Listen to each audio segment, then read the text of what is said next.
Oh, yes. We're at it again. We're live. Get excited, guys. We got yet another episode for DFS. God, I love DFS, man. I wake up every single morning just wanting to play DFS. Like, I wish there was just DFS 7 days a week for football. You know, I don't have time to actually study other sports, but at least football. Anyways, guys, what's going on? Welcome on into Fantasy Intervention. I've got my friend Christian in with me today. What's going on, man? How you doing? I'm doing pretty well, man. It was a long week at work. I'm glad it's the weekend finally. So, except I have to work tomorrow, so it's really not the weekend. But what do you do for work, if you don't mind me asking? Oh, I work in Parks and Recreation, actually. So that's sick, man. That's fun. Yeah, it's not really a bad job. I don't know why I'm complaining. It's actually really awesome. But do you get to ride around in a golf cart all day and stuff? So at my old job, I used to work for an athletics department, but now I run the front desk at a community center, which is also pretty dope. So I can't complain too much. So real quick, let everybody know where to find you, man. Let everybody know, what you do out there for the fantasy community and, what they have looking forward to, obviously, going forward and now following you on Twitter. And where do they follow you on Twitter? Yeah, so at FF Baldman on Twitter, I have a viral political tweet right now. It's up to 5,000 likes. Never had a tweet. Yeah, pretty pissed that that's the tweet that went. But, here we are. I think I got 2 new fantasy football follows from it. So, but At the Cut FFB is our podcast account. We're not so much on YouTube. We're mostly a podcast. You can find us anywhere, Spotify, Apple Podcasts, Google, wherever you listen to your podcasts. It's me and at the FF, he just changed his handle. It's at the FF Wizward or something like that. There's a story behind it. Haven't heard it yet. And then at Randy_Hall71. So it's the 3 of us. We chop it up. We yell at each other a lot. So yeah. So go subscribe at the Cut FFB on Twitter though. Like it, man. And of course, you guys can find all of our content at @joinourcircle_. Once again, that's @joinourcircle_. If you don't put the underscore, you're going to end up with a knitting company, not fantasy football. So you guys can also find me at FF_intervention as well. What's going on, guys? This is a live DFS episode where we're going to break into this week's games. Of course, this is the Week 9 slate, if you guys listen to this late. But yeah, this is going to be the Week 9 slate, guys. And it was very interesting when I, took a first glance at it. It's things are starting to click right now. Teams are creating identities. We have players that are figuring out their roles. Teams are finally taking form. Normally this happens by week 4, week 5, week 6, but everything going on with obviously COVID happening and all the injuries, that hasn't really happened yet, to the fullest, I should say. So it's at a point now where you're starting to understand where certain teams' weaknesses lie and where certain teams' strengths lie. And you can always take advantage of that. But it's not just knowing, where their strengths and weaknesses lie. It's also knowing how to counterbalance those strengths and weaknesses. So moving forward, right? I don't know if I'm going to do it this way moving forward, but I just felt like this was a proper way to kind of attack this week because I didn't feel like there was one major game that you had to play no matter what. If we go back and we look at, let's just say the Bills and the Seahawks game, which is probably going to be pretty popular. It's not like you can sit there and you can roll out, 5 or 6 starters from this game unless you end up trying to go with the flyer because of the fact that you have Russell Wilson at 7,600, right? You have Lockett at 7K. You have Diggs at 74. You have DK Metcalf at 78. I mean, the prices are up there, guys. It's something as to where, if you want to attack this game, you're going to have to play some of those, bottom of the barrel type players, which are so hit or miss, more than likely than not that they're going to be misses. And it's not like we have the Giovanni Bernards, or possibly the Jamal Williams this week. Those guys aren't guaranteed to actually play in the lineup. So let's go ahead and jump to this first one. The way that I'm going to do this is we're going to play this game called Eat the Chalk. All right. You're going to tell me if you're willing to eat the chalk for this game and where you're going to go to kind of find value. So the big chalk in this game, the largest ownership, right, is going to be Russell Wilson at 7,600, Lockett at 7K, and then running it back with Diggs at 7,400. So, Christian, are you going to end up going with that lineup, or is there another lineup that you like more, within this matchup? Well, I've got to be honest with you, man. That lineup doesn't really appeal to me. I try to stay away from trying to play the guessing game with Tyler Lockett versus DK Metcalf because there is really no trend. You can see they kind of scheme for Russell Wilson takes what's given to him, and if that's the case, like I don't want to play Tyler Lockett and have him get 2 catches for 30 yards, especially when that specific lineup, the Wilson, Lockett, Diggs, that's taking up 44% of your budget. So if you miss on one of those guys, you are in big trouble, and it's pretty volatile with Lockett and DK. So if I had to go with like an alternate lineup, I actually wouldn't just flip the quarterback. So the Allen Lockett Diggs stack, that takes up like 42% of your budget. It's pretty damn close. And Josh Allen is in my opinion a downgrade pretty significantly from Russell Wilson.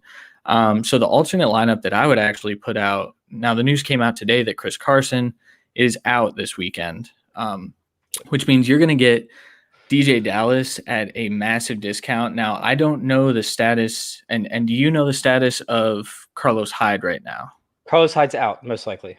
That's what I thought. So the stack I would actually play is I would avoid the Seahawks receivers, which I know isn't what you would traditionally think to do, but I would go with Allen, Diggs, and DJ Dallas personally, because that frees up a little more of your budget, and you won't have to try to guess on some of those like really deep flyers. Yeah, that makes perfect sense, and I actually do like adding of course DJ Dallas to this stack. But man, I'll tell you what, like looking at Lockett's upside over there in the slot, it's something where he could end up having a massive game. Tre'Davious White, he's been great so far this season. PFF has him allowing less than 30 yards per game. So Wilson might take the Mahomes route and just not target him. Stay away from that side of the field. Tre'Davious White wasn't targeted one time when the Bills played the Chiefs. So, yeah, I'm a little bit concerned about Metcalf, not producing at a high-end level. Meanwhile, you have Teron Johnson over there, who's going to be matched up against Lockett for the majority of the game. And, Teron Johnson, what is a 4th, 5th, 6th round pick from a couple of years ago? He's not supposed to be a starter out there. No. I understand wanting to play both guys, of course, when it comes to Metcalf and Lockett, but I would stay far away from there, and I would play Lockett. But I actually like running, a single stack with Josh Allen and Diggs. Josh Allen has that rushing upside. We've seen it. And unfortunately, Josh Allen has kind of fallen off a cliff. But if we go back and we look at it, the first 3 out of 4 weeks, the Bills scored 30-plus points in those matchups. 3 of those teams ranked 1st, 4th, and 25th in points allowed per game. So 2 of those 3 games, they were no joke. Meanwhile, over the past 4 games, 3 out of 4 of them, they've scored less than 18. The 3 teams ranked 3rd, 19th, and 28th overall. So obviously he's faced a lot easier schedule over the past 4 weeks compared to the first 4, but he's just kind of fallen off.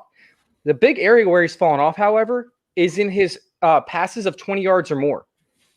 In those first 4 games, he had 21 passes of 20 yards or more. In the last 4 games, he's only had 7. Seattle, meanwhile, is 4th in pass plays allowed over 20 yards. So I'm thinking that not only can Allen actually get some big-time plays over there on the ground with his legs, he can even top it off with a couple of big-time plays to Stephon Diggs and John Brown, which, by the way, he's still been targeting them to an extent, but they've been missing by the fingertips. Stephon Diggs actually had, I believe, those 2 drops in the end zone of passes that were 20 yards or more. Not John Brown. Brown ended up having, he had 2 drops as well of 20 yards or more. One was in the end zone. The other one wasn't. So, and that's just from the games that I saw. There could have been a lot more in that time period. I'm just thinking that the quarterbacks up against the Seahawks, they've gone off up against them. Whether that's on the ground, in the air, it's something to where we could absolutely see Josh Allen being the number 1 quarterback on the week, no problem. Meanwhile, I don't know if that's the same case for Russell Wilson, who they could go up. And the way that the Bills have been playing, they could end up just running the ball towards the tail end of the game, especially since the Bills are bad up against the running back. So for me, I'm going to stay away from the Russell Wilson, Lockett, and Diggs stack, which is slightly more expensive. But I'm okay if you roll out Josh Allen, Diggs, and Lockett, and then also throw in DJ Dallas to kind of counterbalance that along with Lockett, just in case it's a blowout on the Seattle Seahawks side. Yeah, man, I love it. And going back to your DK Metcalf point, I do want to point out that when DK was matched up against Stephon Gilmore, he actually did get the best of him.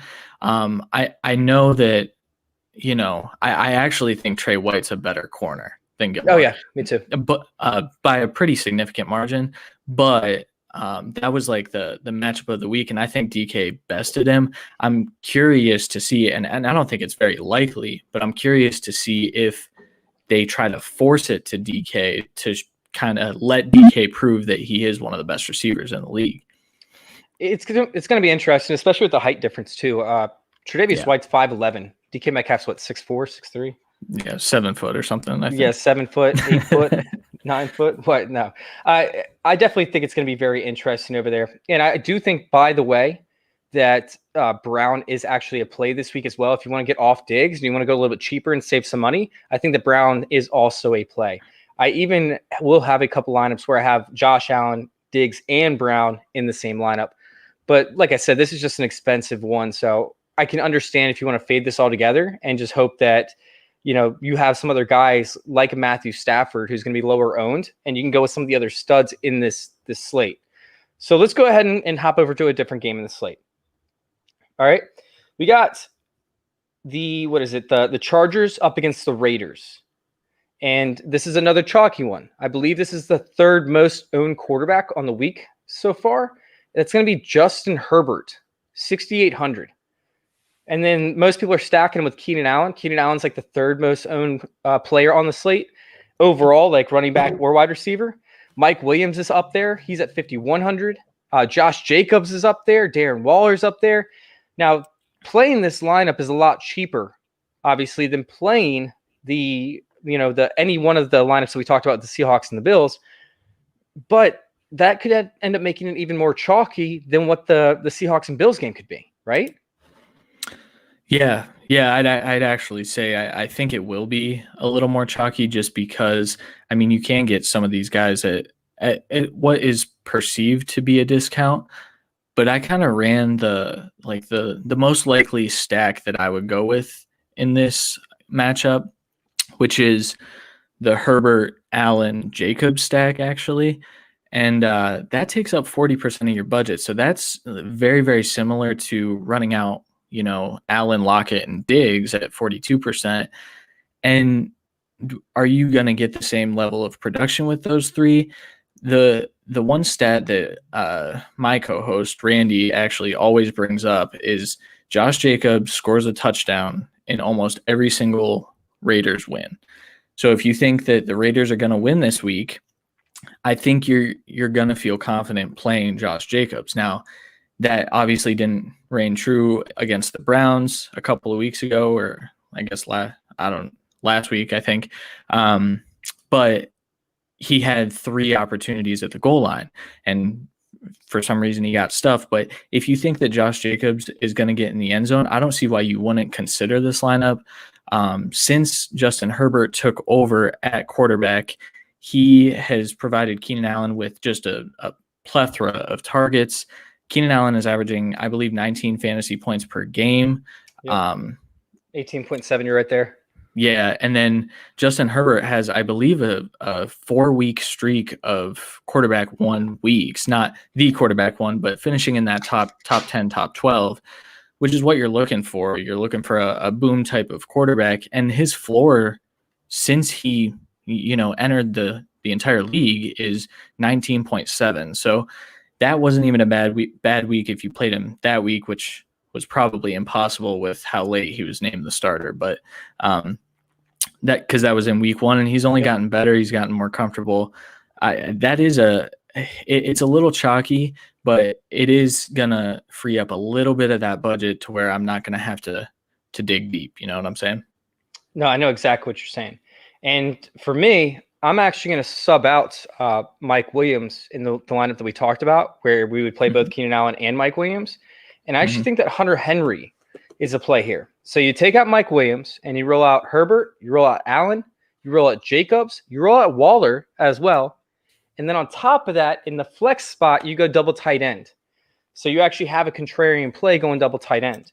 And double tight ends, they don't hit as often, but if you get two tight ends that can produce at a decent level, especially with their pricing, not only is it contrarian play, but you get tremendous value from like a Hunter Henry if he can get you, a touchdown and 50 yards on 5 receptions. Like you get value back on that. And it's not the most value you're going to see across the slate, but it's a value that could end up performing at a very, very high level, especially because these prices could end up allowing you to play studs like a Derrick Henry this week. So how are you feeling about Hunter Henry? Like, is it a matter of time or is he a lost cause? I think he's become very touchdown dependent. And so when Phil Rivers was there, the touchdowns came because that was Philip Rivers' red zone target. And we haven't really seen that connection yet in the red zone with Herbert. I think Herbert, the one thing that you can say about Herbert is he really likes to disperse the ball across all of his targets, with the exception of Keenan Allen, of course. But I think when you have such a touchdown dependent tight end, it becomes a little too risky for me, especially with how the tight end landscape is. I would feel a lot more comfortable if I knew that Hunter Henry was getting, 8-9 targets this week. I just don't know that that's the case. Yeah, I mean, Hunter Henry's, I believe, is outside the top 10 for tight ends in pricing. And down there at 4K, I mean, all you need is, like I said, is a touchdown, 50 yards and 5 receptions, and you're already getting your, over triple value back. So that's something that I'm looking forward to with Hunter Henry. And it's something that, it might not be likely, but the Raiders have really struggled up against the tight end position. And even with Aberman, he hasn't been very good. Meanwhile, Hunter Henry, big physical tight end, I just feel like he could end up getting into the end zone this week. And the evidence is there when it comes to the Raiders and how they've let tight ends kind of have their way to an extent. So it's interesting. Is there anybody else? Are you thinking Jalen Guyton possibly? The value's there, but that's kind of like the Hunter Henry situation where, Guyton's only seen, I think, a maximum of 4 targets, might be 3 in one single game. You have to rely on that big play at his price point, which, do you know what his price point is? I don't have it written down here. It's low. I have it somewhere, but not on this shit sheet. Yeah, so at his price point, I mean, that's a decent flyer if you want to run it back, but I don't think Jalen Guyton will make too many of my lineups this week. Yeah, no, he's not going to be. That's not the guy to chase when it comes to the Flyers, in my opinion. Now, Henry Ruggs, if you want to take out Waller, is somebody that I'm interested in chasing. Or if you want to take out, maybe Josh Jacobs, if you feel like this is going to be more of a shootout, maybe the Raiders, go behind and they're going to need to pass the ball a lot. So you see Waller with the volume and you see the big plays with Ruggs. I'm going to dive a little bit more into that here in a little bit. But yeah, I mean, do you hate Ruggs, or is it somebody that you actually want to spend some time on here a little bit later in the show? No, we can definitely spend some time on him. I think he's made it into a couple of my lineups, and I haven't built out all of my lineups yet, so take that with a grain of salt, everyone. But yeah, I mean, Ruggs is a perfect tournament play in my opinion, especially since he's been very, very close to booming, even in the weeks that he hasn't. Well, exactly, 100%. You kind of hit it on the head there. So we'll come back to that a little bit later in the episode because he's not chalk. So these guys are all chalk plays across the board. That's who we're discussing, the guys that are at least 8% ownership or higher. So Deshaun Watson's going to be the next one, right? We've got the Texans, we've got the Jaguars, and this is an interesting one because Deshaun Watson's up there in ownership right there with Herbert. 7,100 is his price. Will Fuller, who's been playing, wheels up, has been amazing so far this season at 6,800. Cooks, 5,500. Robinson, 7K. And then we have Shark over there at 5,200. So this one's weird because all these guys that are chalk, Out of all these guys that are chalk, the only one that went off last time was Robinson. I'm sorry, not Robinson. The only one that went off last time was Cooks. Robinson had a shitty game. Chark, I don't even know if he played, but if he did, he didn't have a good game. Will Fuller had a touchdown, but he had like 50 yards receiving. I mean, Deshaun Watson, I didn't even see those stats, but let me look real quick. They're right here.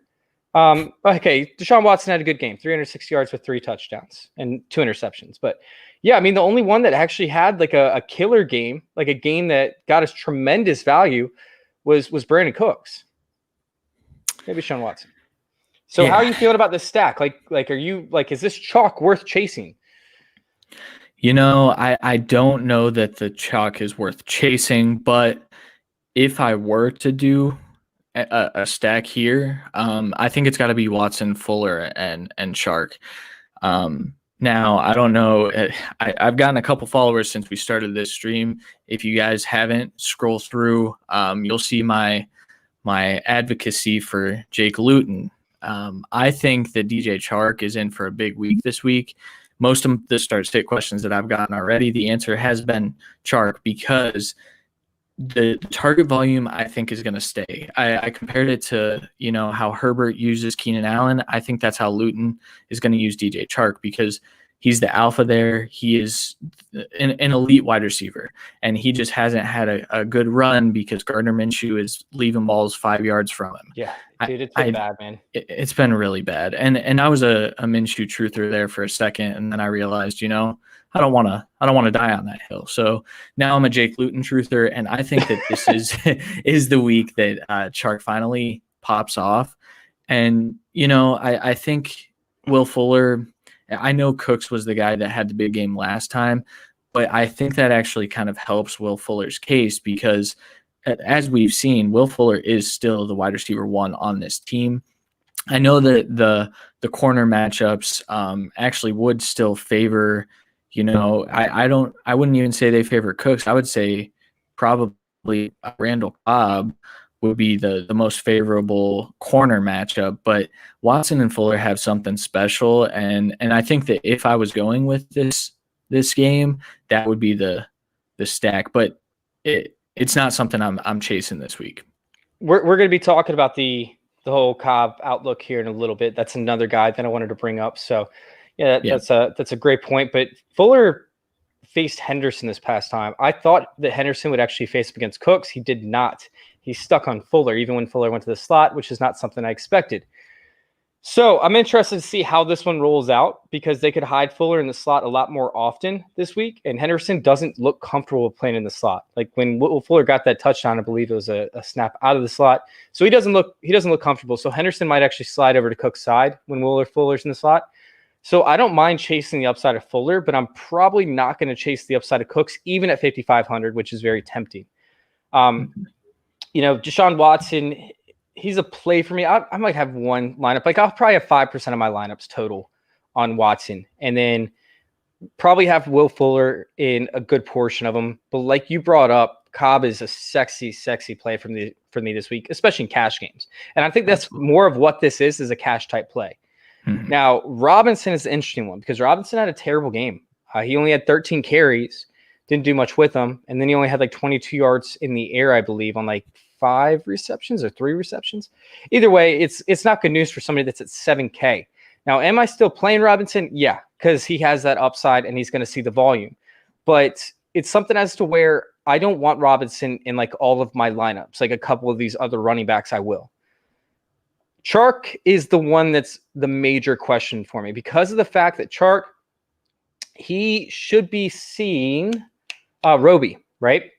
Yeah. And Roby's actually been very, very good so far this year. Meanwhile, you have on the other side of the field, Chenault, who has, can't remember who it is right now. Hargraves, I believe. Yes, Vernon Hargraves. Good call. Hargraves has been giving up massive chunks of yards left and right, and Chenault is great with the ball in his hands. He's been playing a lot less running back, a lot less slot as of late, and he's been lining up strictly as like that, outside, almost like wide type receiver. So I'm expecting Chenault to actually have a really good game this week. Now, the big question is what can Luton do? And if you're on Luton, great. I don't know him enough to dislike him or like him. The guy's 6 foot, 224, I believe. Or I'm sorry, not 6 foot, 6'6", 224. Yeah. Big dude, man. And, he's somebody that's impressed the coaching staff so far, in training or, throughout training camp for what they had. And then, the coaches like him throughout what they've had in the season. But what is he, like a 6th-round pick, 7th-round pick? Was he even drafted? Sixth. Yeah, he went in the 6th, I believe. I'll tell you what, man. I joked that I was a Jake Luton truther. I'm not really, but I am on him this week. I think before teams can get some film on him, I think he has an opportunity here. His college film was good, and I think he did have the luxury of having Isaiah Hodgins, who I think is, I don't know how he's getting lost in the wide receiver shuffle up in Buffalo, but Isaiah Hodgins had some pluckers, man. Like, that dude could pull a ball out of anywhere. The good thing is, though, Jake Luton typically put it right on him. I mean, he's a fairly accurate guy for a guy with such a strong arm. So I'm definitely interested to see it. And to your point, I think Chenault has a big week as well. Yeah, I actually loved Isaiah Hodgins coming out. Isaiah Hodgins for me was a smash play, and I thought he was actually going to beat out Gabriel Davis. However, he dealt with injury issues, so he hasn't been able to get seen that usage. And I thought he was just going to be a red zone monster because they don't have like the best red zone tight ends. Although they have had games where they had 3 touchdowns to the tight end position as a whole. But yeah, I thought that Isaiah Hodgins was going to be that red zone guy. I just don't think he's been able to get on the field. I think he's been on like IR or something along those lines. Yeah, I think he hit that, but man, I can't wait to see him and Gabe Davis together. That's a conversation for another day. True story. This is DFS, guys. Welcome on. All right, now moving on. Let's go ahead and move on to Mahomes, right? Mahomes at 8,100, Kelsey at 7,200, Tyreek Hill at 7,100, CEH at 6,100, DJ Moore at 56, and CMC at 85 are all chalk plays. I don't even know how you play Mahomes with any one of these stacks and run it back. I mean, DJ Moore sure is a little bit cheap, but I mean, how do you run it back and play, some of these lineups with how expensive it is? It's tough, man. I personally am staying away from all of the Panthers receivers this week, and including Curtis Samuel. I know he popped last week, but he had a rushing touchdown. He's not getting that this week. Yeah, bastard. Yeah, I know. But the Chiefs have been fairly elite against opposing wide receivers. Their best performance against them in the last 3 weeks is Stephon Diggs at 16 fantasy points. So at the price point of 56, that's not something I even want to touch DJ Moore. And I get why he is chalk this week, because he's looking. People see that price and they're like, oh my gosh, how am I going to get DJ Moore for that cheap? I don't even want it. I see that price and I think the same thing, but I'm not touching him this week. If you run it back, I mean, McCaffrey, but is McCaffrey going to get the full workload? I am not sold that that's the case. I think Mike Davis has been tremendous, and I think he's earned some snaps, and I think they could have one special backfield if they allow McCaffrey and Davis to run out there. So I don't think I would run it back.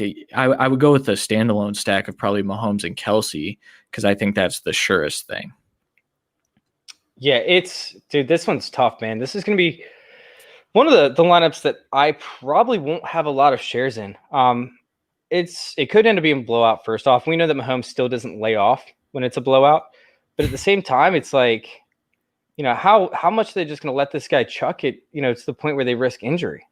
And I don't know that we have a direct answer for that, of course, but yeah, I don't know, man. It just feels gross. And then CMC, his first week back being 8,500. It's something where I'm going to play one of these, and I'm probably going to end up taking Kelsey as well, because I think that Kelsey's not only safer, but he has higher upside than Tyreek. And I might even play CEH and CMC, but then I'm going to have to take flyer after flyer after flyer after flyer. It's going to be a shit show. So maybe is that a cash play maybe? Maybe, but even then, I think it's too volatile to even consider CMC. I don't. Because especially, I know Matt Rule came out today and said, "Oh, he looks like Christian. He wants to be out there. We're still taking it day by day." But How do you know what basically, Christian looks like? You only have 5 weeks with him. Come on, man. exactly. And so what they have had is an elite running back in Mike Davis. The dude's forcing missed tackle after missed tackle, and I don't see a way that McCaffrey comes out and gets 80% of snaps. And then you factor in the touches. I don't know, man. I think I'm staying away from it completely. It'll be interesting. I think you have to have some shares in this. And you could also run out Mahomes naked, you know? You go streaking with Mahomes and, hope that Mahomes throws to Kelsey. Kelsey gets a touchdown with 5 receptions. Tyreek gets a touchdown with 5 receptions. Mecole Hardman gets a touchdown with 5 receptions. That could actually happen. CH gets a touchdown with 5 receptions. But I think that you can actually play Mahomes naked this week for real. That's a very real possibility for me. Yeah. And I think you did bring up a name that he's obviously not chalk, but he does have a favorable corner matchup in Mecole Hardman. Troy Pride, right? Yeah, they'll probably run him out, but I can't remember who the corner is that PFF actually has listed, which they've been hit and miss with some of their wide receiver cornerback projections. Yeah. It's been a little rough, but Rasul Douglas. Wow, I started that one. That guy. Rasul Douglas. Sounds like they have been, man. I don't know if you saw my tweet earlier, but I got pissed off because I spent like 2 hours trying to figure out if Trey Flowers was out. And everybody's like, he's on IR. He's on IR. I was like, no, not that Trey Flowers. Not the Lions guy. I need the cornerback. Right. Yeah. Does he not pop up on their cornerback matchup? Nope. They have Linden. They have Linden, and they have oh god, who's the other one? I'm at a brain fart. They have Linden and somebody else. Gotcha. Here, I got it right here. Linden and DJ Reed. So yeah, they don't even have Trey Flowers out there on that. So yes, they do mess up from time to time. I'm not trying to bash PFF because I use their stuff, but you're right. Like they do miss, on a good percentage of time. That's why I cross-reference everything. But yeah, if Troy Pride plays, that's going to be trouble. Even if he doesn't, it's going to be trouble. Yeah. Yeah, I think so. But I do think that, in a tournament, if you want to play McCaffrey, if you just disregard everything I just said, which I understand, McCaffrey is looking nice in his first week back. He should be fairly fresh, but I would go with the Mahomes and then Mecole and then CMC. But again, staying away from it for the most part. Probably would just play Mahomes naked like you suggested. Yeah, it's something that could work out. It's worked out multiple weeks for me before just because he does spread it out so often.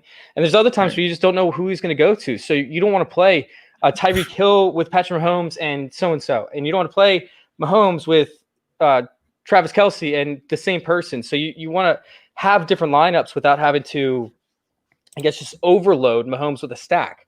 Why not just go to another receiver that you have a better chance of producing overall? So with that being said, I'm going to bounce over to the running back and defense chalk this week. And that chalk is going to be CH and the Chiefs defense because the Chiefs defense is also up there. Now, I don't really understand why the Chiefs defense is up there. Do you? No, I don't. And, I don't like you mentioned that it could become a blowout. I do think that the Panthers will be able to keep up in a sense. Like I don't love their outlook for their receivers on a grand scheme of things, but I do think that this could stay a competitive game. I guess you're just hoping that someone fumbles. I don't see the upside. Teddy Bridgewater takes care of the football. I don't see why the Chiefs are so highly owned this week. But that's really not a stack that I would love, especially with Clyde Edwards-Helaire. His snap percentage has gone down, or his market share has gone down to where he's not getting 70% of the running back touches anymore because Lev Bell's there. So this is one that I would actually stay far away from. Yeah, it's interesting because the Chiefs actually are up there. I think they're like the 5th or 6th highest scoring defense, maybe in the 4th, to be honest with you. But like you Mm-hmm. said, Teddy Bridgewater, for the most part, protects the ball. Now, could they get some pressure on him off the edge? Yeah, sure, but I just don't see where the turnovers come from. I mean, he's 17th in interceptable passes, which is pretty solid, especially for a quarterback in his first year in the system. Meanwhile, he's 28th in dangerous plays, which are plays that are, kind of risky where you roll out of the pocket under pressure. A lot of guys tend to fumble or take a sack at that point. Teddy Bridgewater doesn't do any of that. Meanwhile, Teddy Bridgewater's rushing upside is actually ginormous. Like, it's insane. Let me actually look at this real quick. Yeah, he's ninth so far. I never thought I'd say this, but he's ninth in the quarterback room for rushing yards so far on the season, which is crazy. He's 6th in red zone carries. Teddy Bridgewater was never mobile. Like, he could move okay, but he was never a mobile quarterback. So to see him rushing as much as he is, especially as of late, is very impressive. It is. He's Yeah. also a quick note. He looks way more athletic than he ever has. Like, Yeah. dude looks quick when he is running. Like, it's not just the little 3 yards here, 4 yards here. Like, he's outrunning edge defenders and getting to the edge. So it's weird, but I like it. All right. So let's go ahead and hop over to the next one.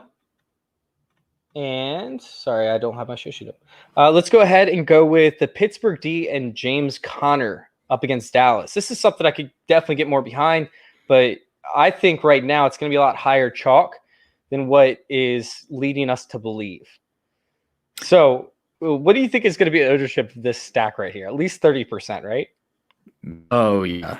Yeah, I would say the Pittsburgh D is going to be the highest owned defense this week, and it should be. I actually expensive.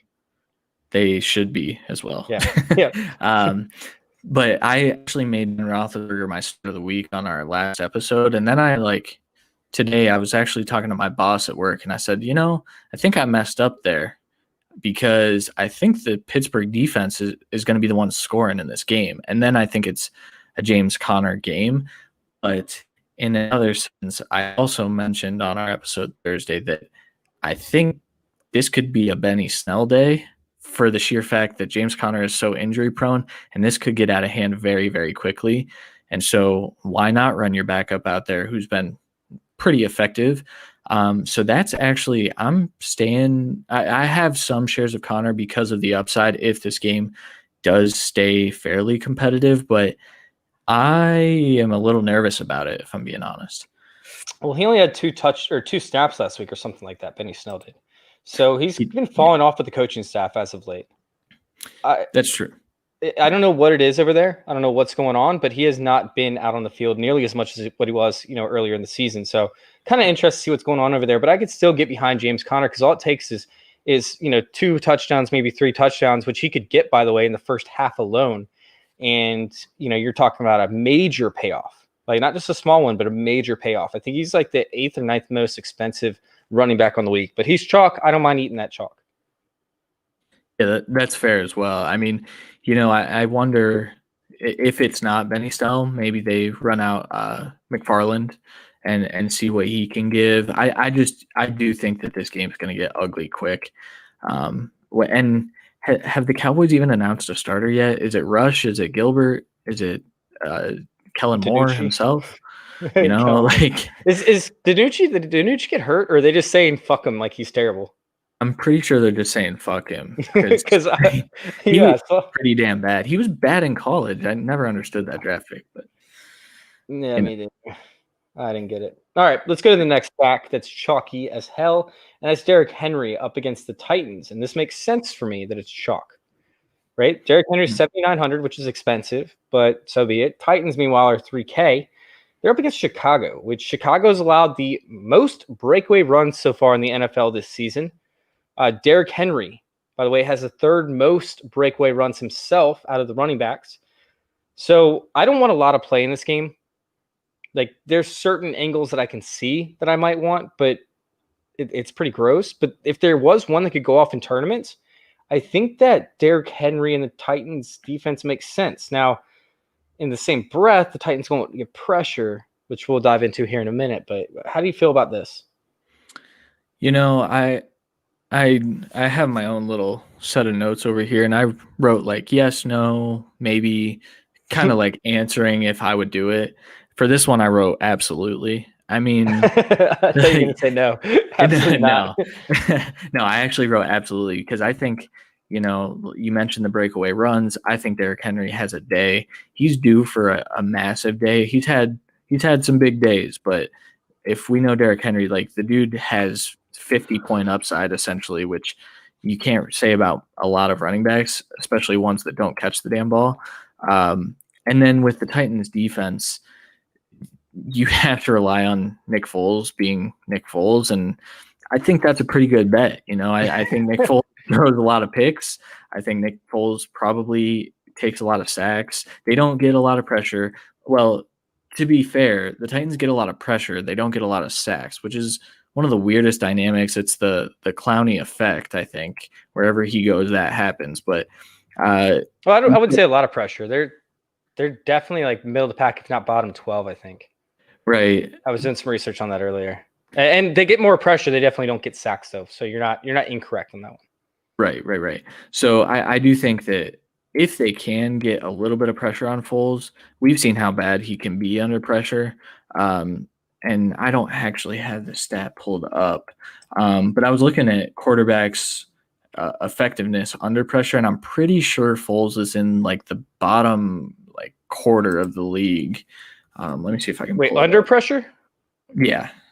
So I actually had that set. So he's actually under pressure. He's a better quarterback under pressure when it comes to ranking among other quarterbacks than he is when he's not under pressure. He's like 28th or something like that when he's not under pressure, and he's 18th or something along those lines when he is under pressure. Meanwhile, he actually does complete 30.7% more passes when he's not under pressure. So, I'm not saying that he's better quarterback when he's not under pressure, but he's better in terms of other quarterbacks and grading other quarterbacks. Yeah, that makes a ton of sense, just simply for the sheer fact that he's got to have a lot of snaps that he's been under pressure, right? I mean, that offensive line is a train wreck. Poor David Montgomery, man, which I'm sure we'll talk about later. No, God, no. All right, so Edmonds, you don't even know the story behind all this, man. I've gotten terrorized. I did. I responded. Someone tagged David Montgomery or Montgomery David or whatever. Oh. Why doesn't he have a Y in his Twitter handle? But I don't know the story. You'll have to tell me after the fact, though. Oh God, I got hazed by my colleagues over here about David Montgomery. All right, so Edmonds, right? Edmonds at 6,800. With Arizona defense at 2,900 up against Miami. Obviously, Miami's touting out Tua, this week. And the Arizona defense has been sneakily good. Like, they've actually been a lot like more spry and youthful than I expect them to be. Now, there are ways to beat them, and that's no doubt, but I kind of like this one. I mean, Edmonds is going to be chalky, but up at 6,800, that's not cheap. So I don't think he's going to be like overly chalky. I don't think he's going to be like, a James Robinson back 2 or 3 weeks ago. Yeah. No, I'm with you, man. I think, Chase Edmonds was my running back start of the week this week. And the main thing is he is 13th in the league in breakaway percentage. And he's behind guys that, we're looking at Marlon Mack, who has one game. If you put a minimum, I don't know what the minimum rush attempts would be to get Chase Edmonds where he belongs. So it looks like he has 29 attempts. If you take away the guys who basically have just very minimal attempts, he's in the top 10. And so you give that a little more work. And by a little, I mean Chase Edmonds should get a ton of work this week. I know the threat of Eno Benjamin is there, but there's a reason that Eno Benjamin went in the 7th. I don't really know what it is. Yeah, me neither. It's killing me. It blows my mind. I think it's just the value of running backs, but yeah, Eno Benjamin is one one hell of a running back. So that does concern me because when we thought Chase Edmonds was going to get some more run and Kingsbury decided he was still going to trot out Kenyon Drake, despite Edmonds being what I think is clearly the best running back there. Well, that was matchup dependent too. It was, yeah. And they use Edmonds in different ways. And I guess that could also bring cause for some pause because Edmonds isn't going to be lined up out in the slot anymore. He's going to get basically all of his snaps in the backfield. So if they're smart, they don't do that. But, I don't know how smart he is. I'm not a Kingsbury believer just yet. I've got to see a little bit more before I'm 100% sold. But then moving on to the Arizona defense, like against Tua, you have to think that they're going to be able to, cause a few turnovers. I like Tua as a prospect, but I don't know that the time was right for Tua. So I do think this is a good stack. I wrote, instead of absolutely, I wrote yes, yes, yes for this one. So yeah. I like it, man. I think it's going to be a smash play, but Miami's defenses look good. So once again, he's not going to end up in all of my lineups. He'll probably end up in like 60%, maybe actually 40%. He'll be like 40% share in my lineups. Yeah. All right. So I didn't realize how much of how much longer we have to go. So I'm going to speed this up just a little bit because I do want to build a lineup with you. So David Johnson, 5,600, Houston D, 3,100 up against Jacksonville. Yes or no? No. So I know that David Johnson is a pretty big chalk play this week. He's got to be up in the top 5 most owned. I think he was, if not there, right outside there when I was looking. I'm not a David Johnson believer, and I think that there is a world where he doesn't return that like 2.5, 3 times value that you're looking for. And then I talked about Jake Luton, man. I think Jake Luton's going to be able to keep up, so I don't think the Houston D is really a good play this week. But I understand the argument on the other side too. Yeah, I'm going to go with I'll have him in like that 5% type thing, like a few lineups, but not a lot. Like I'm not going to load up on him. Right. All right, let's go to Lamar Jackson, 6,900, Baltimore D, 3,500 up against Indy. Man, so the Colts are allowing 14.25 fantasy points to opposing quarterbacks. I know most opposing quarterbacks aren't Lamar Jackson, and you could make the argument that none are, but they're Lamar better Jackson, up against the running back. You're right. So Lamar Jackson hasn't looked good this year. I don't know if that's breaking news, but if you watch, there's a reason Hollywood Brown is pissed off because he's missed Hollywood Brown deep, just left and right. I've had Hollywood Brown in so many different lineups. Yeah, man, he's been a smash play, and if Lamar could freaking throw a pass, he would have hit. But this is one where I would rather play Baltimore naked. I will say I don't think I'll have Lamar Jackson in a single lineup, which seems foolish, just knowing what Lamar can do and what he typically does to good defenses. But it's a little expensive for me to tie up that much money in a quarterback that I don't believe in. Not doing it. All right. Julio Jones. This is the standalone chalk. All right. Julio Jones, 7,200 up against Denver. I want to say that, like, yes, this is a smash. Ridley is probably not going to play. I know he has questionable designation. I don't see a world. He didn't practice all week. Julio should get peppered with targets, but the last time Ridley was out, Julio scored less than 10 fantasy points. And so I think I'm going to have like maybe a quarter of my lineups with Julio in it, but I'm not 100% sold on Julio. Okay, I'll take Which that. is a weird statement. I like Julio this week. I think he's going to smash. Although Denver's actually been pretty good overall up against wide receivers so far this year. This game has an opportunity to turn into a shootout. And I know that's kind of crazy saying because it's Denver and Atlanta, but both these defenses have major, major holes in it. So it's something where I could actually see like a 25-30 type game, or 24-30, we'll say. All right, Hopkins in Miami. Hopkins is not getting a ton of play from Kyler Murray over there, right? or I should say that the field isn't getting a ton of play from Kyler Murray over there up against Miami because Miami's been so good up against the quarterback so far this year. So does Hopkins get his work in? Does he see, Byron Jones? What's going to go on over there with Miami and Houston? I mean, Miami and Arizona, sorry. Oh, poor Houston fans. This is one I actually would rather play Hopkins over Julio, which I know sounds weird. For a K? For a K, yeah. man. Wow. I would. And the reason is I think that Hop has been the security blanket of sorts.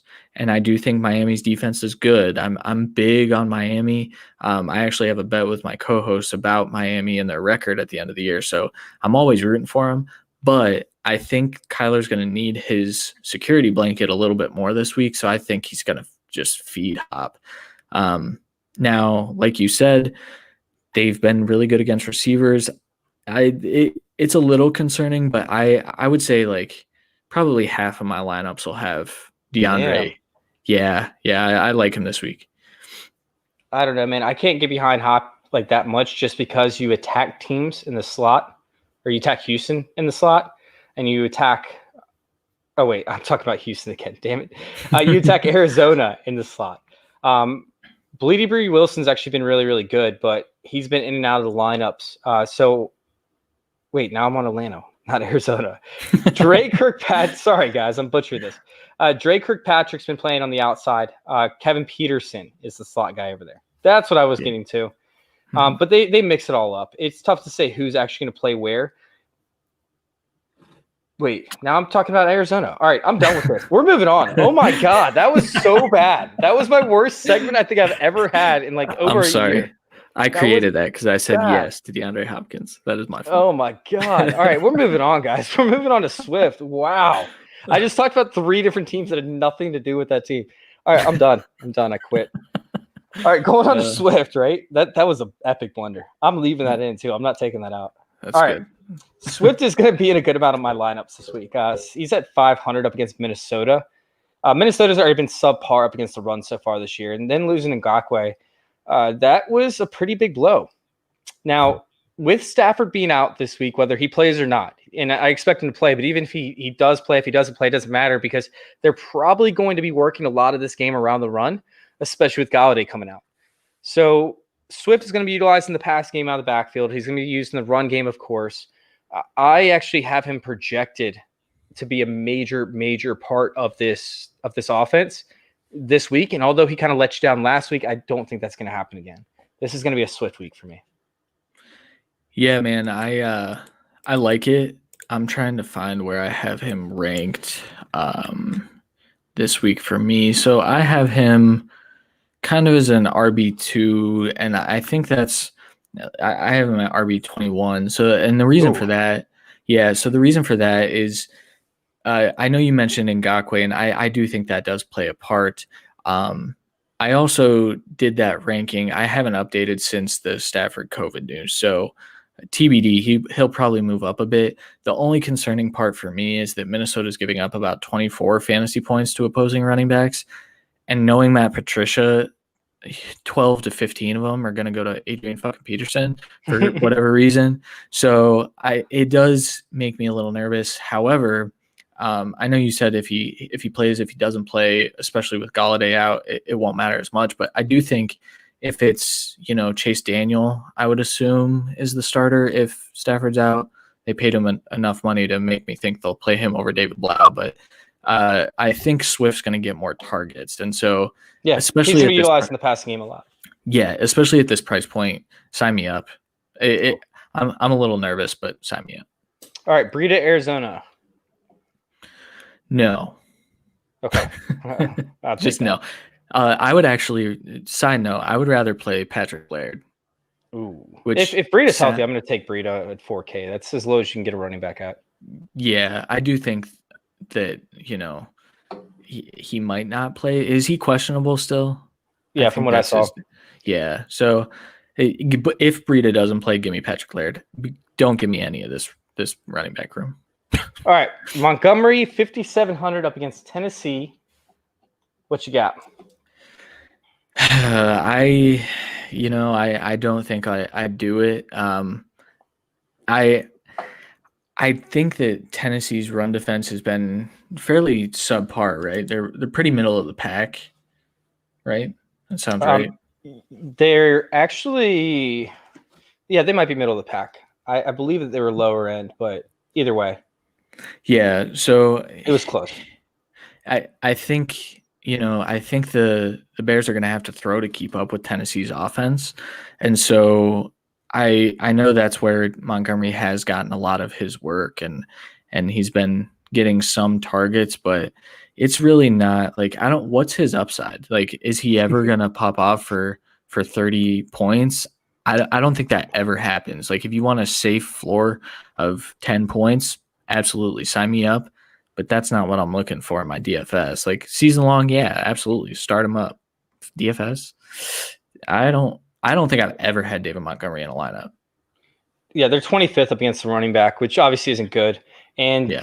the running backs they've actually given up points to are guys like James Conner and I believe like Chris Carson, if I remember correctly, and David Johnson. So it's like these slower grinder type guys. And I know that David Johnson isn't thought to be that, but that's what he is now. He's not, a pass catching phenom. He's a grinder to an extent. So yeah, David Montgomery is in the same kind of category as those guys. And so he can get the points this week. So I'm not telling you not to play David Montgomery this week, believe it or not. If you guys are on here, you guys heard it. I said it. I'm not telling you not to play David Montgomery this week. But I am not sitting there telling you that this is going to be a game that I want to chase. So if he fits into my lineup at 5,700, and it just makes like a sensible pick, I'm taking it. He's sitting here with Antonio Gibson's 100 more, which is a little bit of a tough play because the Giants have actually been really good up against the running back so far this season, and J.D. McKissic played a lot more back a few weeks ago than Antonio Gibson did. David Johnson, I probably would play over Montgomery. But once again, it kind of depends on how my lineup ends up finishing. I'd probably play Montgomery over Melvin Gordon. I'd play him over Zach Moss. I would probably play him over Jonathan Taylor just because it's Baltimore and I don't know how that game's going to go. So there are certain guys that I would play him over. It just kind of depends on how my lineup ends up and if he just ends up falling into that role. So let's go ahead and let's go Deontay Johnson, 5K up against Dallas. It's a smash for me, man. I know he keeps leaving games hurt, and it's scary, and it's especially scary when you put him in your DFS lineup. But that's supposed to be. Exactly. And so in games that he's played the whole game, he's averaging over 7 targets a game, 76 yards, and he's averaging a full touchdown in the 3 games he's played. So, I get that the price point is low because he left the game for a little while last week with and his hamstring. Yeah. And so, maybe he leaves the game hurt. Maybe he's the new Will Fuller. But if he's 100%, if he's off the injury report come tomorrow, sign me up at 5,000. He'll be in 90% of my lineups, I would say. Damn, that's a lot. Yeah. That's a lot. But I mean, in those more expensive ones we talked about at the beginning of the show, that's a good little piece to squeeze in there. Yeah. All right, Adam Thielen, 6,700 up against Detroit. Adam Thielen's expensive. He sure is. He has 6 receptions in his last 2 games. It would seemingly feel like a get right. He's going up against Jeff Okudah, I would assume, for the most part. But Dalvin Cook should have his way against Detroit. And so I don't know what the upside really is for Thielen, who, like I said, is averaging 3 catches a game the last 2. The trend is down and the trend is up for Justin Jefferson. But I'd play neither. And if I had my choice, and I would spend up for Dalvin Cook in that one. So. Yeah, I'm probably gonna be off Thielen at that price. Yeah. It would have to be something special where I played a certain lineup that just made a lot of sense. Yeah. Hey, get out of here. Get out of here with that. What's up, Jay? Not Jay, 1K. He said Breida's out, by the way. So that makes a lot of sense. So Patrick Laird would be a play in that case scenario. Interesting. Now let's go ahead and let's hop over. Oh wait, we got one more. Hawkinson and the Vikings. I love this play this week. I'm playing Hawkinson everywhere. I don't care if he's chalk. Absolutely. I'm with you. All right, cool. Let's hop over to the guys that we're going to be playing everywhere. All right. And I told you we're going to come back to it at the beginning of the episode, but I love the stack of Carr and Ruggs. And it's something that not very many people are going to have. There will be some people that have it, but playing those two, right? And having Jacobs or having Waller to pack with those guys and then running back. I love this stack. And honestly, I think we'd be talking completely different about it if they actually called it a touchdown, which it was a touchdown last week. I don't know if you saw that or not. The Ruggs came down in bounds and they called it not a touchdown. And then they challenged it and they still called it not a touchdown. But everybody knew it was a touchdown. Yes. I'm a Browns fan and I knew it was a touchdown. So okay, cool. So yeah. That makes it easy. Do you think everybody would talk about it differently if he actually came down with a touchdown this week or last week? I think we would. But either way, I mean, like I said earlier, Ruggs is a perfect tournament play because especially in a game they're going to be throwing a lot, or you would assume that they're going to be throwing a lot to keep up with the Chargers. Ruggs is going to have, I would say he has a 40-yard touchdown. I'd say he puts up a stat line fairly similar to MVS last night. And you're happy if you played MVS last night, which I didn't, of course. Which I did. Nice. No, he was my big time play. That was my go-to last night outside of course, the chalk plays. Yeah.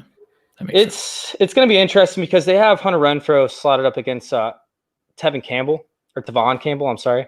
And the reality is he has not been good. Meanwhile, they have Ruggs on the outside up against Michael Davis, but Ruggs, when he's healthy, he actually eats into the slot snaps. He actually has more slot snaps than he does at any other spot on the field at 41%. However, Hunter Renfrow has it at 63%. So, of course, with the snap share and everything being that Ruggs was out, Hunter Renfrow is the starting slot receiver, but that's actually not the case. The starting slot receiver is Henry Ruggs. It's just Renfrow gets into the game throughout the game, throughout random spots.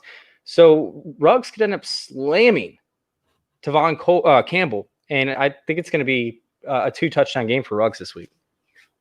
Yeah, I'm in on Ruggs for sure. We've mentioned the 3 specific plays in Waller and Jacobs and Ruggs that I would play. That's about it. Like, I know some people might be on Aguilar still. I like Aguilar too, by the way, but I don't love him this week. I just like him. Yeah, I like how he's turned his career around a little bit. I mean, he actually can catch a ball now. Yeah, that's the important part. That is the important part. All right. Let me actually. Oh, by the way, side note, Edwards will not carry an injury designation into this game up against the Chargers. So guess what that starting lineup's going to look like? You're going to have Ruggs in the slot. You're going to have Bryan Edwards on the outside. And then you're going to have Aguilar. This is breaking news for me. I did not know this. I just found out myself. I'm literally looking it up as we speak. That's good stuff. I am. I'll be. Man, I have Bryan Edwards in a dynasty league, and I may play him this week, but he's got a tough matchup up against Davis, man. Yeah, I probably won't play him in DFS for sure, but it's a deep dynasty league, so maybe. Okay, that works. All right, on to another guy. Do you have a guy that you want to bring up, by the way, that you're definitely playing? Yeah, so we can actually pair it with I believe this next guy. Yeah, so you have here Noah Fant, which I am 100% in on. I don't know why he's not chalk this week. Aquabunum's been seeing like 7 targets a game over the past 2 or 3 or something like that. He has, but I still think Noah Fant. I mean, we all know. Yeah, we know Fant is the guy. I will say, I think this is the Judy breakout. I think Jerry Judy at 4,700. His projected ownership is actually higher than I expected. So PFF has him at 6.2 projected, which that's right around like the Devontae Parker area. So Atlanta's so bad against the wide receiver position. I think that this is the week that you can put Jerry Jeudy in and not be disappointed. Now, to that point, though, I believe Tim Patrick is on track to play. Might be incorrect here, but I think that's only going to open things up for Jerry Jeudy this week. So that's a play that I'm pretty sure I have already built out probably half of my lineups with Jeudy, and I'm liking it. It's I go super, super risky. Like, for example, what did I say? 90% with Hopkins. Like, that's risky at his price point. I think Jeudy at his price point, I think he'll hit that value pretty. I wouldn't say pretty easily, but I'll assume the risk. I'll take it. Yeah, and Denver's actually seen an increase the past 2 weeks on 3 wide receiver sets, which is kind of weird because Aquabunom's been playing more often too. So Jake Butt must have been seeing a very significant decrease in snaps. Yeah, Jake Butt. Good for him for making the team. Yeah. All right, I got Allen Robinson up here next. Allen Robinson at 6,900 could end up being a smash play up against the Titans. I also like Darnell Mooney too, so I don't hate a Nick Foles stack because the Titans do not get pressure on the quarterback. We brought it up earlier. They were bottom 8 in the league in pressure on the quarterback, and then they were bottom 2 in sacks. So this could provide time for Darnell Mooney. Meanwhile, Allen Robinson's going to eat no matter what. And in a game where they could see themselves losing very, very quickly because of their breakaway run opportunities that they give to the did you just fall off the couch, Bentley? Sorry. The breakaway run opportunities that they're going to give to Derrick Henry could end up putting them into a negative game script, situation as to where they're going to have to pass. So I like it. Yeah, man. I actually added Darnell Mooney to my list. Fun fact: did you know he is 6th in the entire league in average targeted air yards? Mm-hmm. Talked about it on Wednesday, I believe. Wednesday or Tuesday. Nice. Yeah, man. He's inches away. We talked about who did we say was inches away from a couple big games? Stephon Diggs, I think you said, and Mooney is right there, man. If Foles can put that ball on him, he's gonna just obliterate value. So I love both of the receivers now. I still do like the Titans defense because Foles is gonna Foles. He's just going to Foles. That's what it is. I actually have a highlight video right here of Darnell Mooney being wide open. Oh my God! Play after play after play, and Nick Foles just missing him. It's like 8 clips of him being completely wide open, and Nick Foles just missing him time and time again. Yeah, man. So he's on track, man, to be one of the stars of the league if they can actually get a quarterback over there for the Bears. Yeah. Now, A.J. Brown, this is interesting, right? Because a lot of people are afraid of Kyle Fuller and stuff, match him against him. But A.J. Brown, 6,600. He's actually a smash play for me this week. I'm going to have a ton of ownership of him because Corey Davis is actually going to be lining up on the same side of the field as Kyle Fuller. Jonnu, we've been seeing him block time and time again now. So he's not getting the same targets he was getting after, Lewin got hurt. Luan, or however you want to say it. So that means that A.J. Brown should see plenty of opportunities up against Jalen Johnson, who is absolutely just getting torn up over there. And by the way, we mentioned Darnell Mooney. I'll run it back with Darnell Mooney. I don't care. I'll do it. Test me. Test me. Hey, I love it, man. The Jonnu blocking thing just pisses me off. Big Jonnu guy, but yeah, I'm with you on AJ Brown. Quick victory lap though. Jalen Johnson, never understood the hype, the first round hype for him. He didn't go in the first, but I don't think there was a reason he should have been drafted even where he was. So yeah, AJ Brown should feast this week. Absolutely. It, man. All right, Randall Cobb, we brought it up. Mm-hmm. Oh wait, Juju Smith-Schuster, and all I gotta say is 3 words. Jordan Lewis. Well, 3 phrases, 3 names. I was just going to say 6 words, but 6 words. Yeah, I like all the receivers here. What are you doing with Claypool though?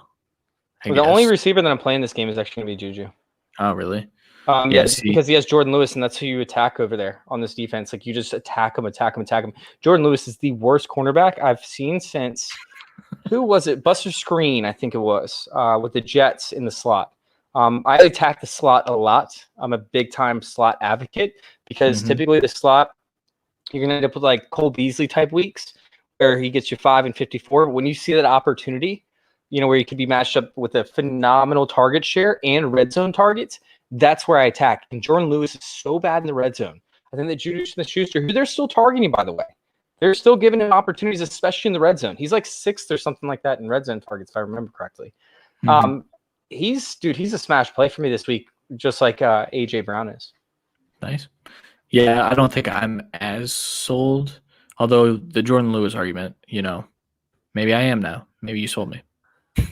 It's a compelling argument. Let me tell you. It really is. let me see his red zone target share real quick. It's loading and it's up, and I'm just scrolling down. So his red zone targets, he's 4th in the NFL in red zone targets. 4th for the wide receiver position. Yeah, he's getting targeted in every single game. So I like him to actually have a 2-touchdown game in this performance up against Jordan Lewis. Sweet. Now, let's see. Randall Cobb was next, right? Yeah. How do you feel about Randall Cobb? Because you said you liked him, right? I do like him. Like I said, if I'm picking a receiver there, Cobb at his price point is way more enticing, I think. But I don't think you can go wrong with Fuller either. I know you mentioned Cooks. I would probably rank it Cobb, Fuller, Cooks this week. Yeah, I'm in the same boat. I just said that Cooks went off last time against him. I don't really like him this week. Okay, gotcha. You attack Trey Herndon. That's what you do. Very similar situation with the slots. That's kind of why I paired those two guys together. You attack the slot over there in Jacksonville, and that's Trey Herndon, and that's Randall Cobb.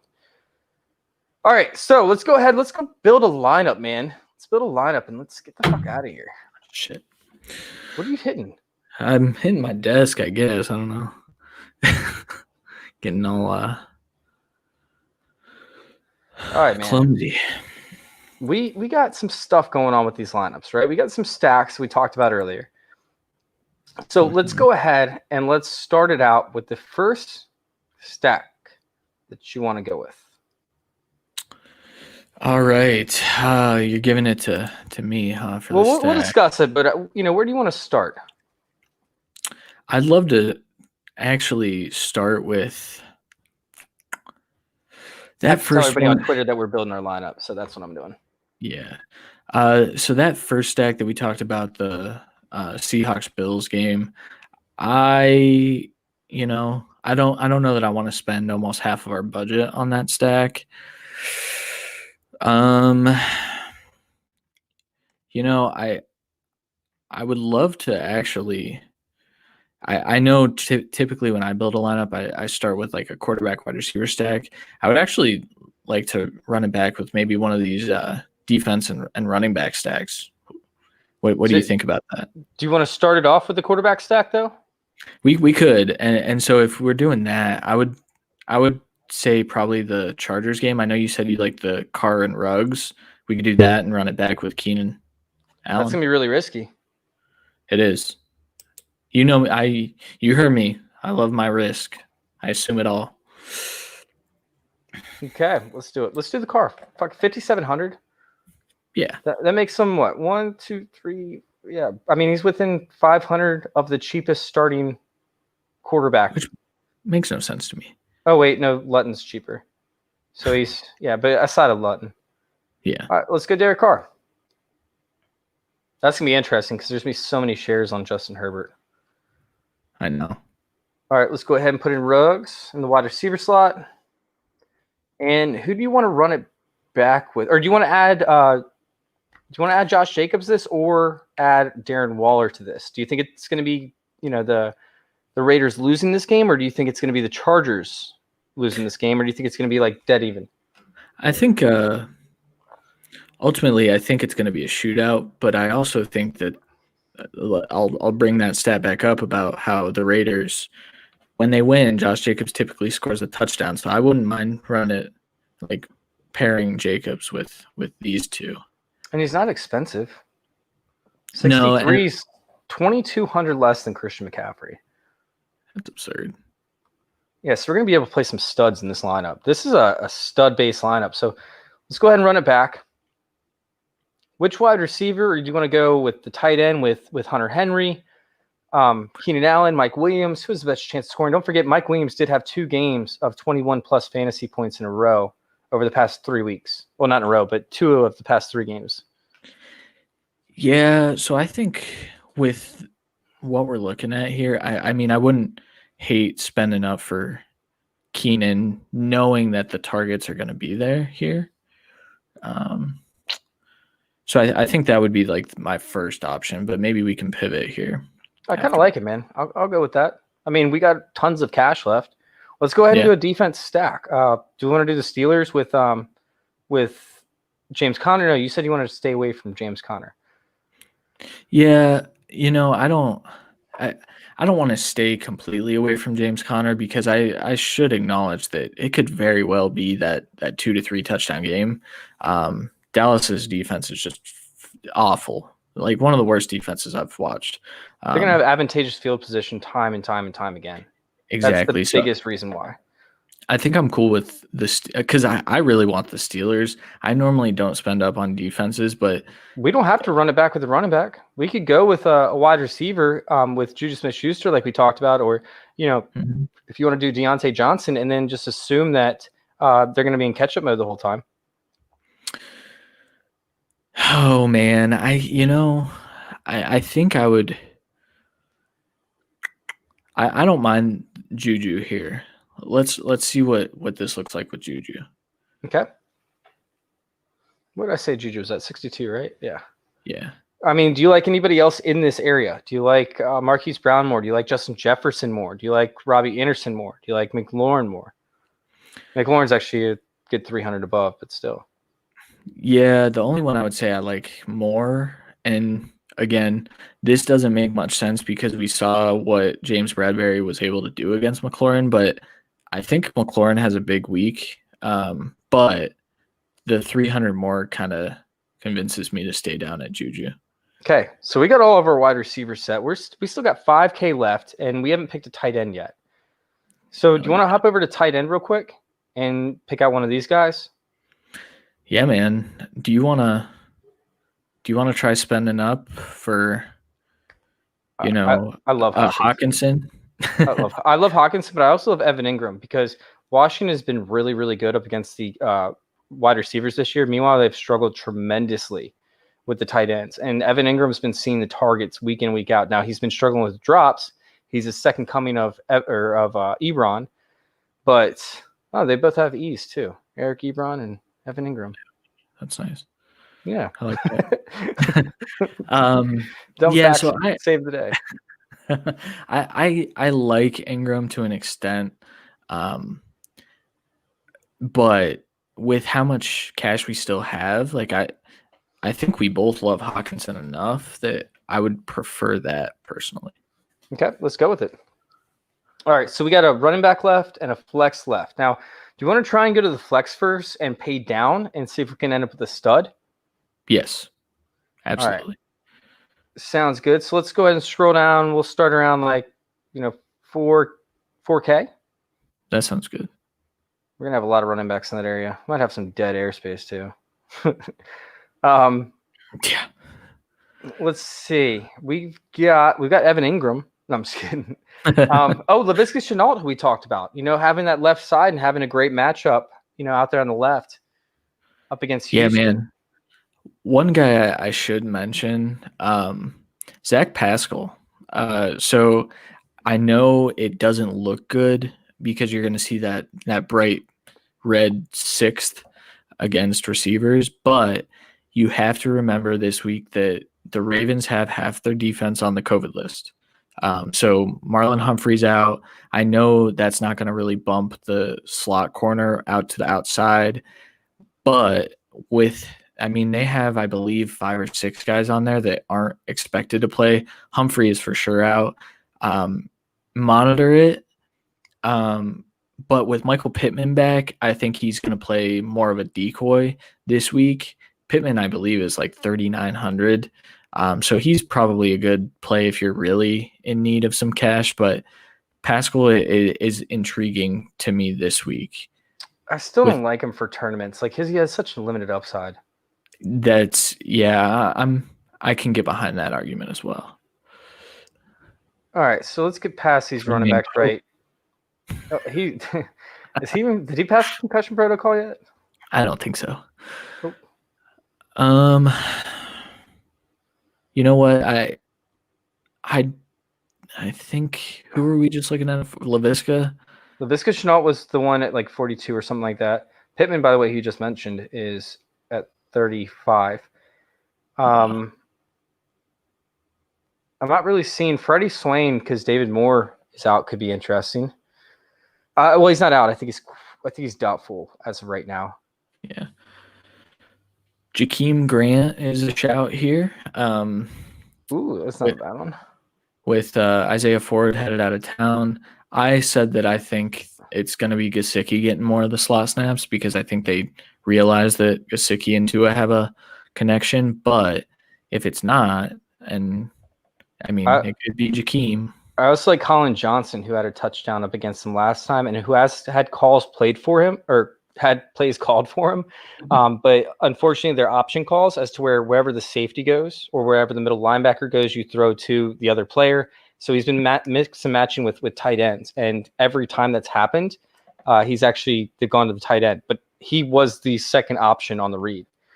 Yeah. What about Quintez Cephas up against Minnesota? Just going to ask you about that. It's going to be Marvin Hall or Quintez Cephas, one of the two. You know, I think this would be dependent on Stafford because I don't see a big game out of really either Hall or Cephas, but there's our boy Isaiah Hodgins. I wouldn't hate playing Cephas. I talked about him earlier this week. I don't even think he should have been a healthy scratch. I don't love his talent, but when he did play, he was good. God, it would be really funny, by the way, if I got Chenault in here and there's enough left for David Montgomery because of all the hate that has gotten, thrown my way. Let me just see what Chenault is at real quick. 42, that gives us 57. That's exactly enough for Oh no. But you said you would play David Johnson over him, right? Didn't you say you'd play David Johnson? I think it depends on the situation. There's nothing really telling me to go. Chenault would be the thing that's telling me to go that way towards David Johnson. But I kind of want to play David Montgomery just for the fuck of it. I'm down, man. Like I said, I think his upside's limited, but I mean, well, you didn't like David Johnson either, though, right? I don't really love this tier here. I would I like the tier below it. Swift. Yeah. Like, let me see what. Oh, I like Chenault a lot this week, though. But Montgomery, I'm gonna do this and take a screenshot of it and just fuck with everybody. Montgomery really, to get 3 times value, only needs 17 points in a game that he very well could hit that. Now that I'm thinking about it, and with that schedule and the Tennessee, defense on the 27th most explosive plays, which Montgomery does not get explosive plays, so that's kind of like wishful thinking. Yeah, I don't know. Definitely take a screenshot. I'd almost. Like, I do love Chenault, but what if we spent down instead of Montgomery down to Swift, since we were both really What does the chat say? Who does the chat want to go with? Do you guys want to go with Swift, Montgomery, David Johnson? Who do you guys want to go with in this last running back slot? Let me see it. But what were you about to say? I'm sorry. I don't. You said go down to Swift or something, and then what else? Yeah, go down to Swift and then see what the flex play would be. Because that gives us an extra 700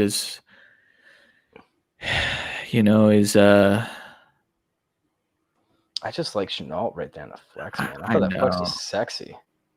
We're kind of in this weird, tier break where you don't want to leave that much cash. So 49, Justin Jackson could be a good play this week. Yeah, I actually have him ranked very highly. I think he's in my top 15 this week. Let's do that. I feel better about that. I don't like David Montgomery. So then are we running? So that's another piece of that Chargers Raiders game. Are you cool with that? Yeah, because all we have on that side is Keenan Allen. Oh, you're right. You're right. So if we're assuming there's going to be a shootout, we probably should have gone here in the first place. We just didn't do it. Yeah, you're right. I like that. That makes a lot more sense. And then the only thing that kind of scares me off is Detroit having 2 pieces. That means that you're going to have to get 4 touchdowns. 2 from Swift and 2 from Hawkinson, but that's very possible. Or Hawkinson is going to have like 6 receptions for like 60 yards and a touchdown. Maybe more. Still with me? Oh, I think we lost him. Anyways, guys, I think we lost him. Oh, man, that's going to be our lineup. That's entered in. It's submitted. Anyways, guys, I appreciate y'all for tuning in. If you guys want to check me out, you guys can find me at Fantasy Football Intervention. That's right, Fantasy Football Intervention. Oh, do we have him back? Yes, sir. You guys can find me at FF_intervention if you guys want to check out our stuff. You guys can also find us on Linktree, linktr.ee/fantasy intervention. Go ahead and let everybody know where to find you. Yeah. First of all, sorry about that. Internet cut out. Very odd. At FF Baldman, you can find me on Twitter. I haven't updated my Instagram. I don't use that. So, but at the Cut FFB as well, you'll find all of my work there. You'll get great Jake Luton takes. So I'll take that, guys. Hey, thank you all for tuning in. Make sure you guys go check us out at joinourcircle_ and go subscribe to us on YouTube. We're like a few users away from being able to actually customize our YouTube to where you guys find youtube.com/fantasy intervention. We're only a few away. So go check us out. Just got to search Fantasy Football Intervention. Thank you guys for tuning in, and thank you for letting us intervene with your fantasy football life. We're out.